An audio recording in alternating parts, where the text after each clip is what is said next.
to be under the sea. An octopus is gone with you.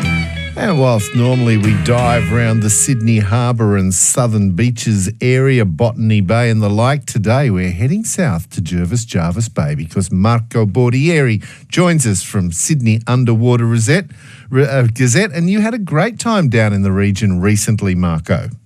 I did. Good morning, Simon. And it's one of those places with great cliffs, beautiful sand, outside on the, but is great. But once you get underwater, wow, a whole new world opens up. Oh, indeed. It was a real discovery for me because I've always been going there, looking at the beaches and the blue water and the world's whitest beaches. But I realized how beautiful it is underwater because all those cliffs, if you look at the perpendicular point, it's literally a vertical cliff, 70 meters high, and is made of kind of blocks, and all these blocks are kind of cut at 90 degrees. So when you go diving, you find all those huge boulders, which are the result of the detachment of these blocks. So if you imagine like a 90 degrees angle, like cubes thrown in the water and could be like 10 meters wide, they form very interesting structures. And we won't say the other name, but one of the dive sites is called the Labyrinth. Yes, I won't say the other name.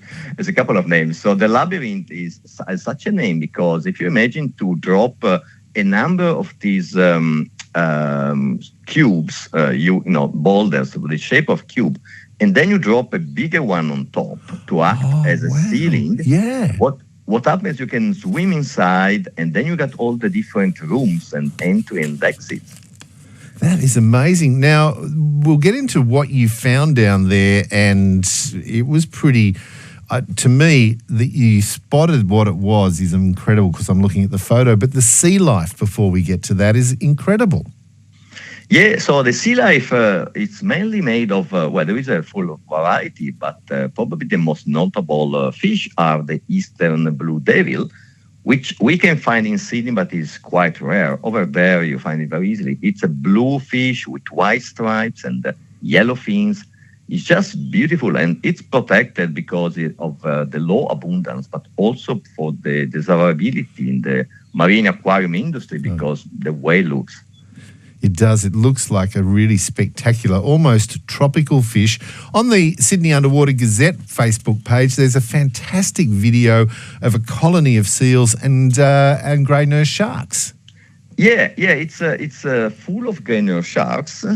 So the one that you can see in Sydney, if you go to some spots like Magic Point and near Maroubra or other places, but over there are just many different spots. And then, as I said, also as you said, the colony of seals, they live in a place called the Drum and Drumsticks, and they're just beautiful. They swim, and when they swim, they release little bubbles from the mouth, which are meant to confuse the fish. So the fish is looking around in this cloud of bubbles, a bit confused, and it's easier to catch. And looks like they're disco dancing underwater. We'll be doing disco at 11 o'clock in the Sonic Journey. You also got to see twice what I think is one of the most spectacular creatures you can see underwater. Yeah, it's a real bucket list item for many divers. It's called the sunfish or mola mola. It's quite rare. It looks like a disc, so a very big disc. And it's funny, there is a video on this in the Water Gazette Facebook page. When the mola mola swims, it doesn't use the caudal fin as normally a fish would do. It doesn't have a caudal fin. Well, it has one, but it's mostly act like a rudder. The reality is use the pectoral and dorsal fins. It's like a bird that was swimming, flying vertically instead of horizontally. Wow. And it looks bizarre. It looks like a head without a body, but it's the heaviest bony fish. And how much can it weigh up to? It's up to 1 ton, and it's the heavier than others because the whales are classified as mammals, and shark, they do have cartilage. So if you say the bony fish, yeah, that's the heaviest in the world. Wow, you can see the video of them on the Sydney Underwater Gazette Facebook page. But what I found amazing, and you followed up with the Navy, was you found a bomb. Yeah, there was this boat. We were diving near the sea colony, so we were at Drum and Drumstick, which are rocks emerging from the water a few hundred meters from the shore, and because of that, they constitute a perfect practice target, because they are, in kind of isolated in the water. So the Navy has been using those rocks as a target for many years. I think between 1950 and 1990. And what we found was this along the object, 1 meter long.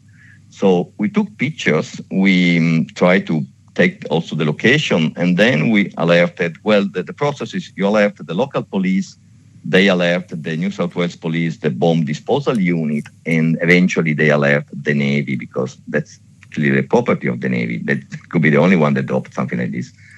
And they went this week out with a boat. They found it, and they said it was a 500-pound bomb. So it was active. Was actually, it's very old. But they couldn't let it off because it's a marine reserve with a seal colony nearby. So they took it 4 miles into the ocean before blowing it up.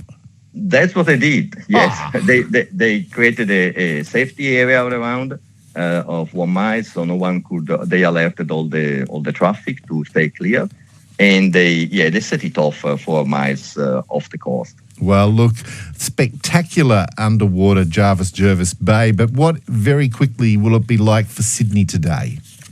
It's very good. Visibility has been reported between 6 and 10 meters all along the coast.